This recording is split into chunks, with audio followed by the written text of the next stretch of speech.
Padme died in a room that smelled like antiseptic and burnt hope. In her last moments, the galaxy did something cruel and tender at the same time. It showed her light. Lake country laughter. Sun on her shoulders. Sand between her toes. Anakin's hand over her stomach. A promise pressed into skin. A balcony on Coruscant where vows felt simple because they were theirs. The way he looked at her when he thought he didn't deserve her. Then the present snapped back like a restraining bolt. White lights, medical droids. Obi-Wan's face carved hollow by grief. Bail Organa standing very still, as if movement might shatter what little was left. "She's gone," someone whispered. Padmé Amidala tried to breathe, tried to answer, tried to reach for the sound of her children. Her eyes focused on nothing, and her heart, so tired of carrying war, secrets, and love heavy enough to bend stars, stopped. Obi-Wan bowed his head, and Padme did not fall into darkness. She woke as if surfacing from deep water, except there was no air to gasp, no lungs to obey. She opened her eyes and saw her own body from a distance, draped in pale cloth, too still, too small for the life that had lived inside it. She saw Naboo handmaids arranging her with reverence, tears sliding soundlessly down their cheeks. She saw the funeral procession, the flowers, the torchlight, the practiced lies. Padme stepped forward.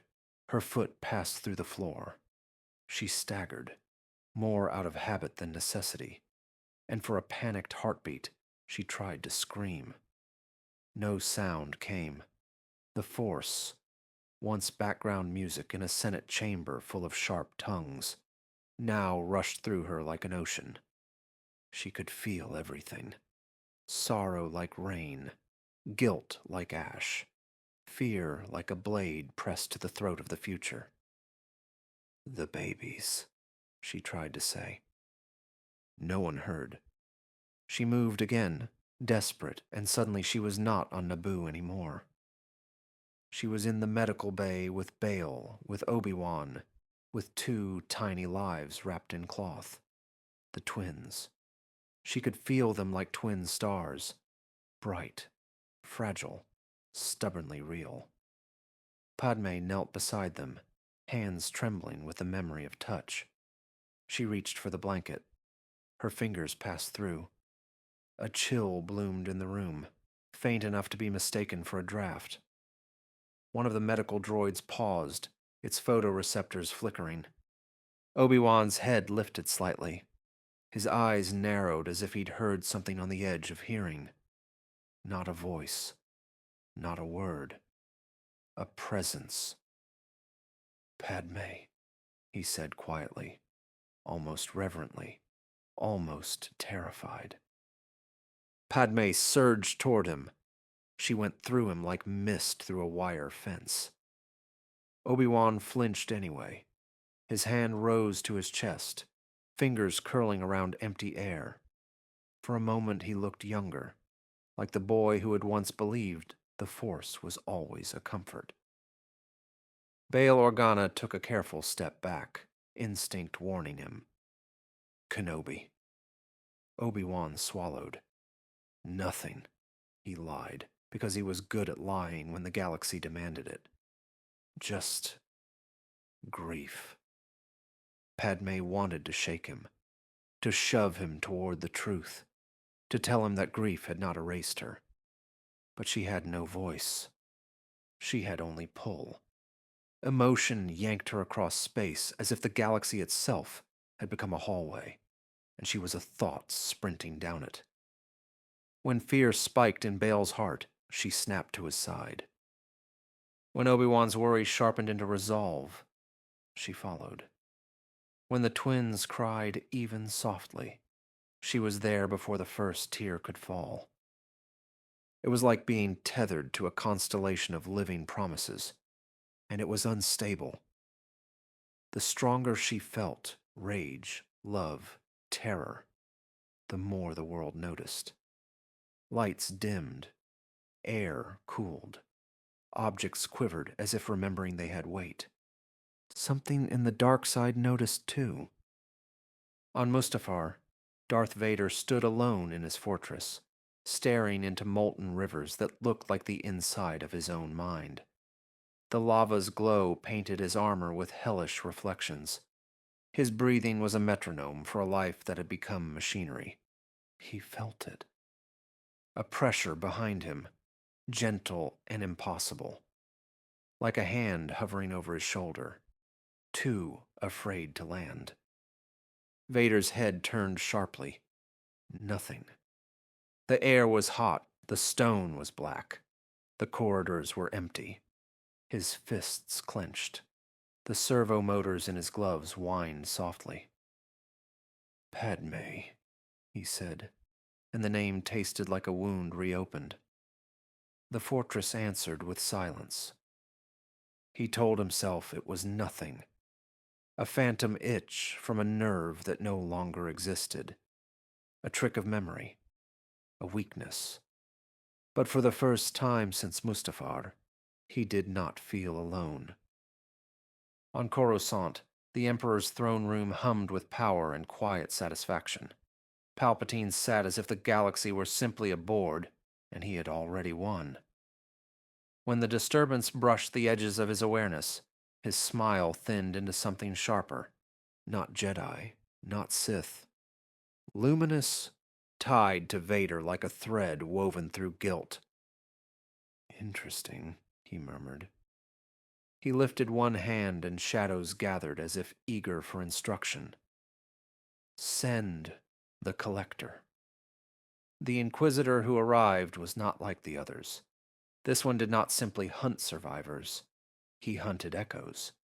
He carried instruments that whined softly in the presence of Force residue. He wore talismans made of dark metal, etched with Sith glyphs, each one a promise of containment. He did not relish blood, he relished capture. The moment something living became an object. He bowed before Palpatine. "You felt it as well." "I felt a door left ajar," Palpatine said, "and I intend to close it." The Inquisitor's eyes gleamed. "Where does it move?" "Where it loves," Palpatine replied, "and where it regrets." Bail Organa felt the net tightening before he saw it. It began as paperwork delays, customs inspections, questions asked a beat too casually by the wrong kind of officer. Then came the shadow in a crowd, the glint of a lens on a rooftop, the sense of being watched even in the safest corridors of the Senate. Padme followed him like a silent guardian, fury held in a steady hand. Not vengeance, not haunting for sport, protection. When Bail's speeder approached a private landing bay, Padme felt the ambush before it sprang. Blasters hidden behind crates, a sniper's breath held, the cold anticipation of trained killers. She could not shout, so she pushed. Not a shove, not a punch. Pressure like leaning against reality until it shifted a fraction. A datapad slipped from an agent's hand, clattering loudly across the floor.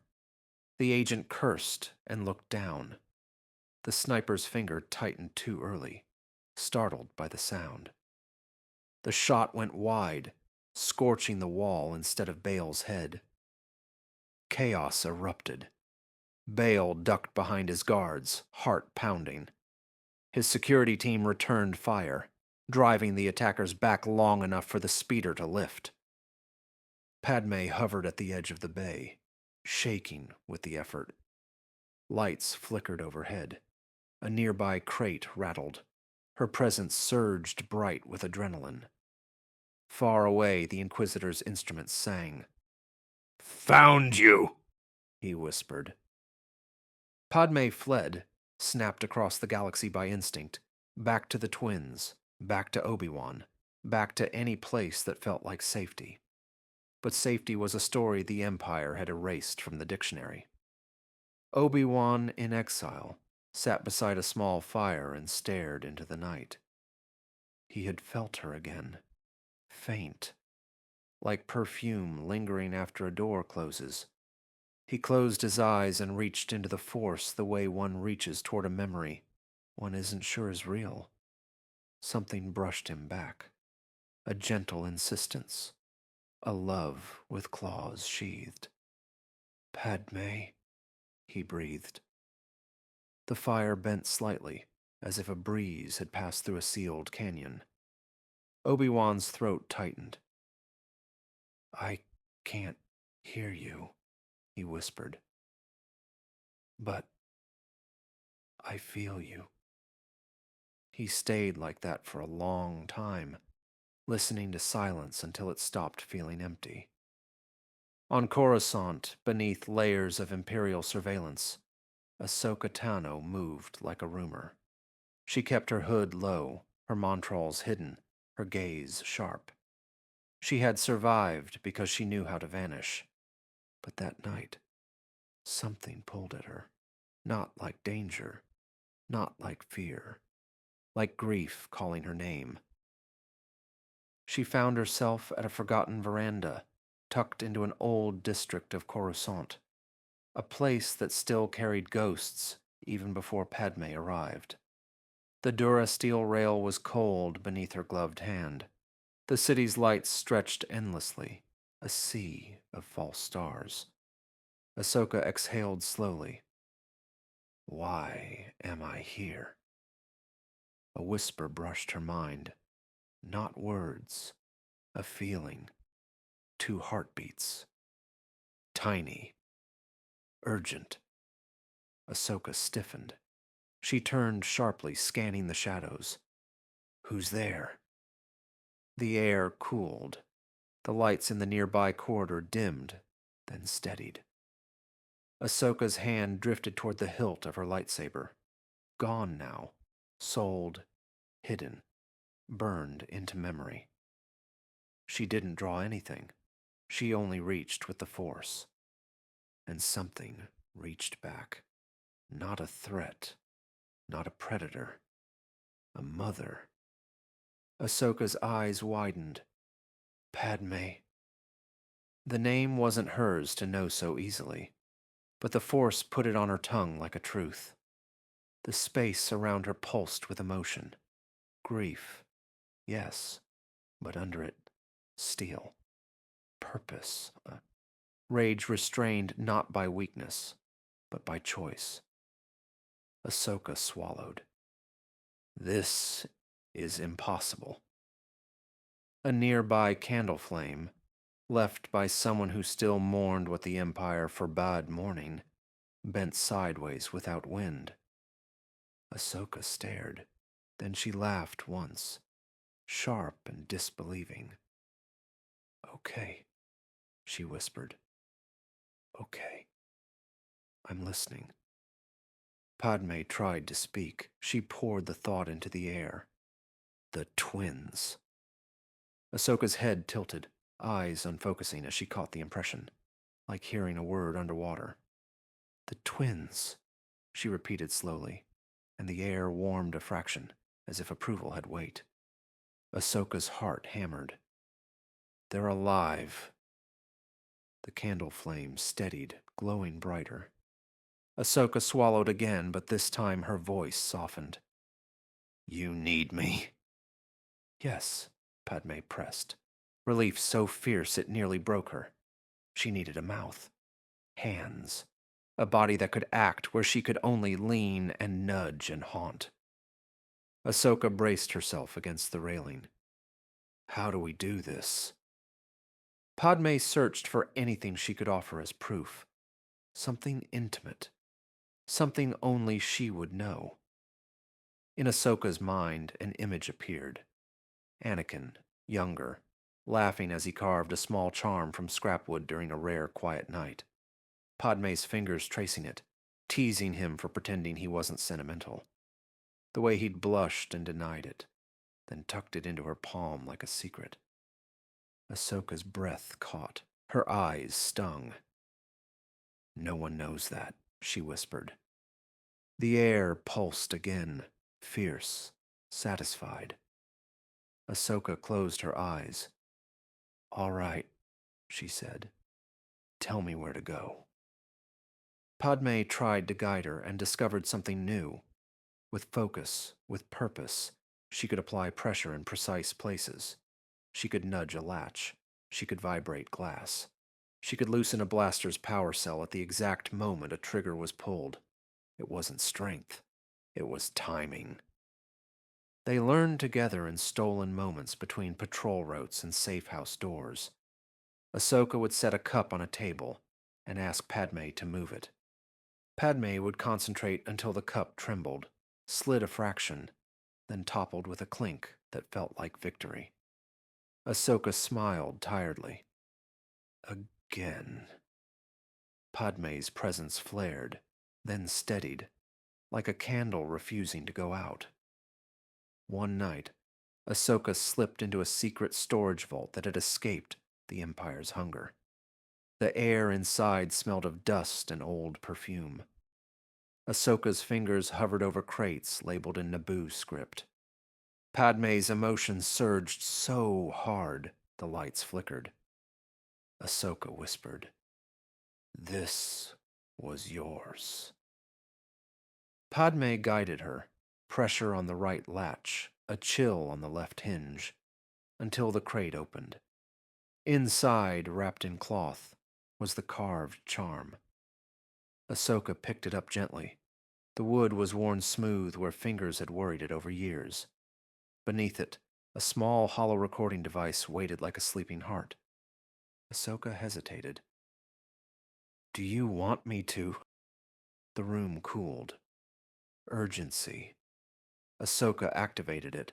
Padme's voice filled the vault, warm and alive, speaking as if she were standing right there. Not a speech. Not a Senate address. A private message meant for someone she believed would come home.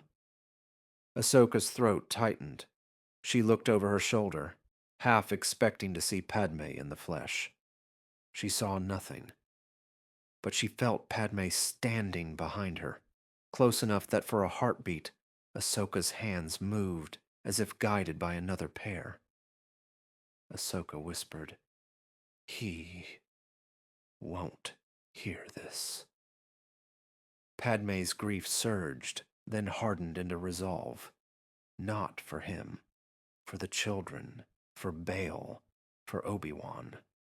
Because while Ahsoka listened to a dead woman's living voice, far away the Inquisitor drew his trap.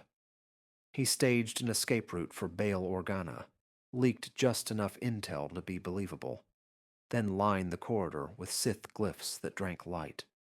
At the far end waited a reliquary, dark metal, hungry, carved with promises of possession. It wasn't a cage for bodies. It was a cage for souls. Padme felt it like a cold hand closing around her throat. Bail ran because he had to. Ahsoka guided him because she had learned to trust the invisible. Obi-Wan watched from a distance because his presence was a beacon. And Padme couldn't stop herself. When the blasters came, when the guards moved in, when the twins' safety seemed to hang on the thread of Bail's heartbeat, Padme threw herself into the fight. Lights exploded overhead. A door jammed shut on Imperial troops. A blaster misfired at the perfect moment. Bail escaped the first kill box, and Padme crossed the threshold of the haunted corridor. The reliquary activated. Gravity grabbed her soul. Padme's body snapped toward it, yanked like a chain tightening. She fought, rage burning bright enough to turn her visible. But the dark device drank that light greedily. Ahsoka felt Padme's presence tearing away. The air around her thinned, as if the galaxy had suddenly lost oxygen. "No," Ahsoka hissed. "Padme!" Padme tried to answer. Her voice dissolved into silence. And deep in the shadows of the trap, Palpatine smiled, because now he had what he wanted: a mother's love, a husband's guilt, and a ghost he could turn into a weapon. But he had underestimated one thing. Padmé Amidala had never been easy to own.